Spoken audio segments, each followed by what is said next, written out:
Hi, welcome back. In this video, we're going to finish up the student program. So far we have added our 5 students to our list, added the count to 5. We can print the list, we can print 1 student, and we can add a student to the list.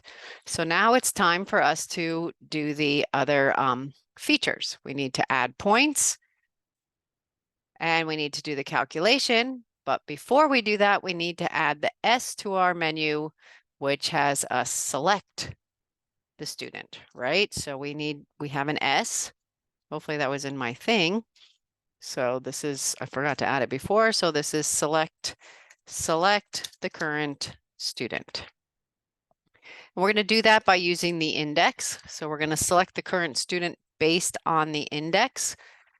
And but we do want to take a look at the functions that we're going to be using for this. Oops, that's the wrong page. Here it is. All right, so the functions we're going to be using, we have select and return the index.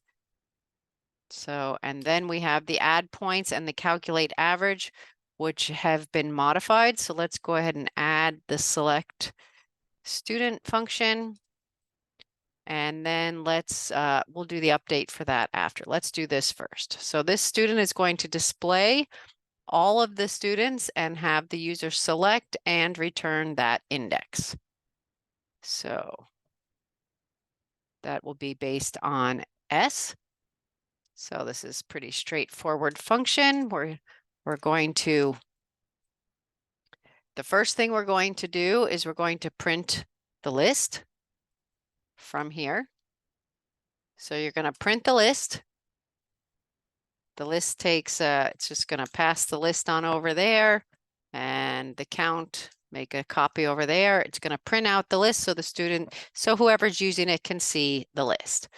And you want to select and return the index. So we're going to declare an index,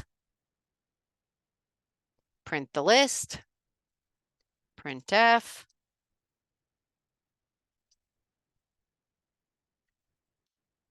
select the index, scanf,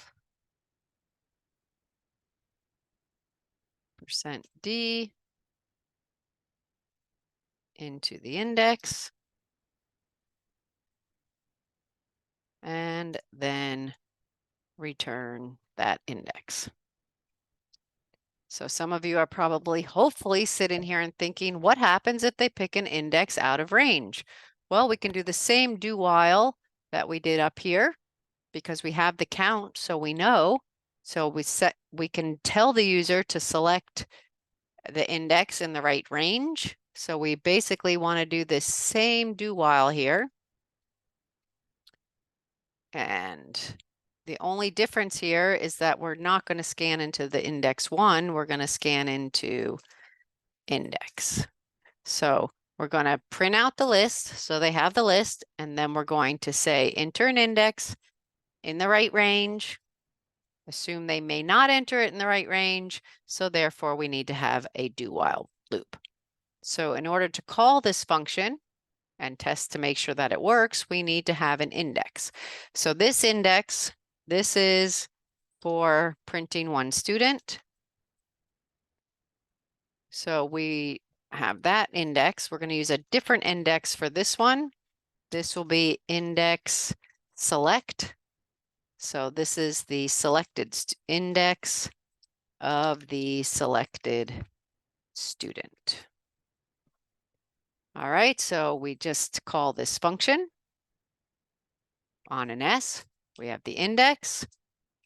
We call the function, which is called select and return index. It's going to take the list. It's going to take the count. So you're going to call this function. You're going to pass the list and the count. It's going to return back the index. So now what we want to say is, actually what we should do is we should print that student. We have the function to print 1 student. So let's just print that student out to make sure that That's the one we selected. And instead of being the index 1, it'll be index select. Right? So we're going to tell them to select their student, and then we're just going to print that one student. And you can even add a printf here that says selected student.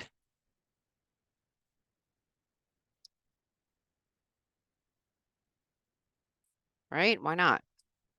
That'll be good. So now let's test and make sure that it works.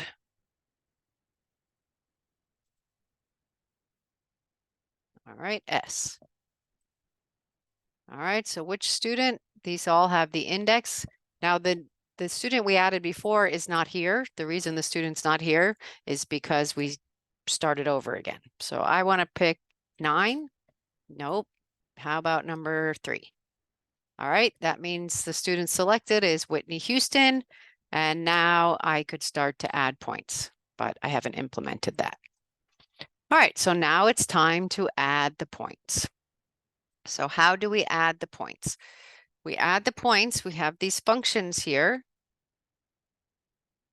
All right, so let's take a look at our functions. We have our add points function, and then we have our calculate average function. So the difference in our add, we're going to change our add points function a little bit. So our old add points function looked like this, and our new add points function is going to look like this. The difference here is that we're going to pass the selected index here, and then we're going to pass the student list. And the reason that we don't need to pass the points and the current ID is because inside of the list, we already have the points. If we do list at location index dot points, we get the points. And if we do list at location index dot current ID, we get the current ID. So it's not a really big deal to change this function. We just, instead of passing each individual item, we pass the struct, which has the information in it. So let's go down here to the add points. It's all right. So here we just put the function definition down here. All right. So now what do we need to do? We need to, instead of having current ID right here, we just change that to list at index. The index is the location dot ID. So this is going to be the ID of the student. This is going to be the points that we're going to add. And we're not going to return the points. We're just going to go to our points that we currently have, dot points total, and add the points to it.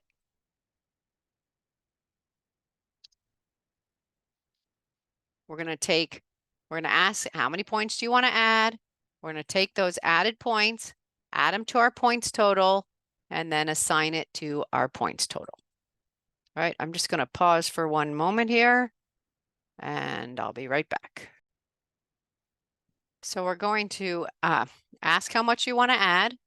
This is to make sure it's in the range between 0 and 100. And then we just take those points that we're going to add them to however many points we have in our list, and assign it back to our points. So that's why this has a void return type, and that's how you're going to add points.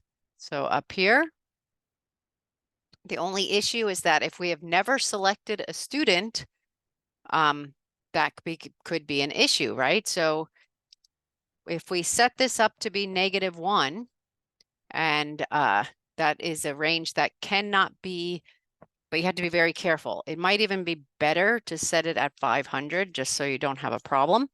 But you just set this to a number that's out of range. Then when you hit add, you just have a condition here that says if, what is the name of that variable? Index select is equal to 500, then this is where you're going to tell them printf select S to select a student. However you want to say that, because you want to make sure that you do have an index in range, right? Then after they select a student, then you can add points. Just keep in mind that the way that this is set up, in order to change what student you want to select, you have to hit S. So if you keep adding points and calculating, it's going to be the last one that was selected. It's not really a big deal because, you're not going to spend that much time, but I did want to point that out. All right, so we add points, and all we need to do is we need to pass the student list, and we need to pass the index select. And we only have one more function, which is the calculate. Now I should test this and make sure that it works. All right, so if I hit add, it should say to use S. Yep, now I hit S. I pick my index 3, and now I hit add. That's my selected student. So it's student ID 1004. I could add some more information if I wanted to. I could add the last name. So I do wanted to show you that. If I go into my add points function, here where I'm printing this, I could also ID. I could also put here the last name, just so that the last name is, just also to remind you that because you have this list and this list has all the fields, you just have to access it by using the dot operator. So I have the last name.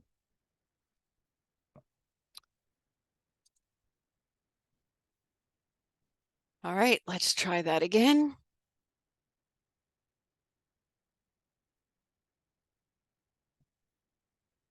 All right, S3.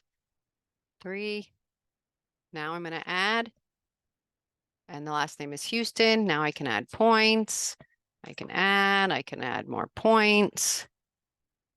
And now if I print my list out, you will see that Whitney Houston now has points, but we haven't done any calculation yet. We've been adding points, but we haven't been updating the count. So that's very important that after you add points, you add the points, but you added points, you need to update the count. So I'm glad that I did that. So we need to update the count of grades, right? So dot grade count. So you need to, in order to calculate the average, every time you added more points, you add 1 to the grade count. So now let's try it again.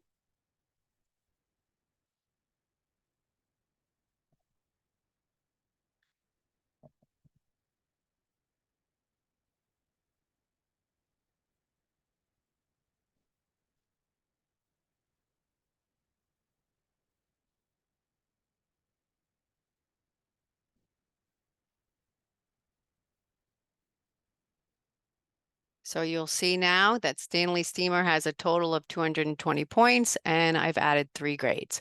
So that's working as expected. Last thing to do is the calculation. So we have the calculate the average. This is similar to the adding the points. You just pass the list now. So we have to change this function. So the points and the count and the ID are all in the list. So we just need to know the location. And let's go to our calculate average function and make the changes.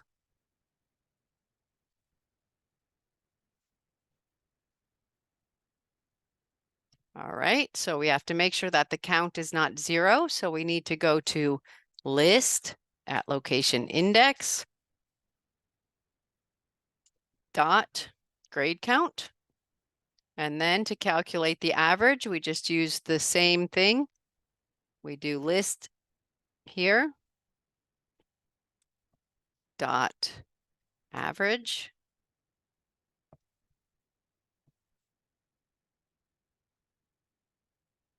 Oh, I think it was grade average.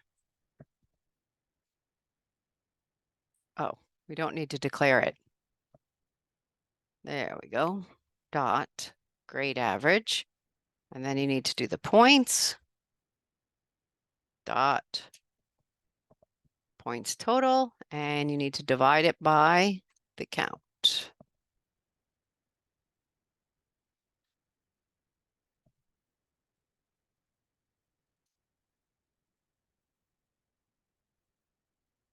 And here you could add, you know, the N doesn't work the same way here. Print the average onto the screen. And this is the ID. This is the points. And this is the grade count. So it's nice because we already are, our struct is made of data types that we already know how to use. So we just have to fill in using the dot operator. Just keep in mind that this is a student. Student.id is an integer. This is a student. Student.points total is a double. This is a student. Student.grade count is an integer. So now you just got to test it and make sure it works as expected and fix a little bit of the things. And you have completed your array of structs for your student.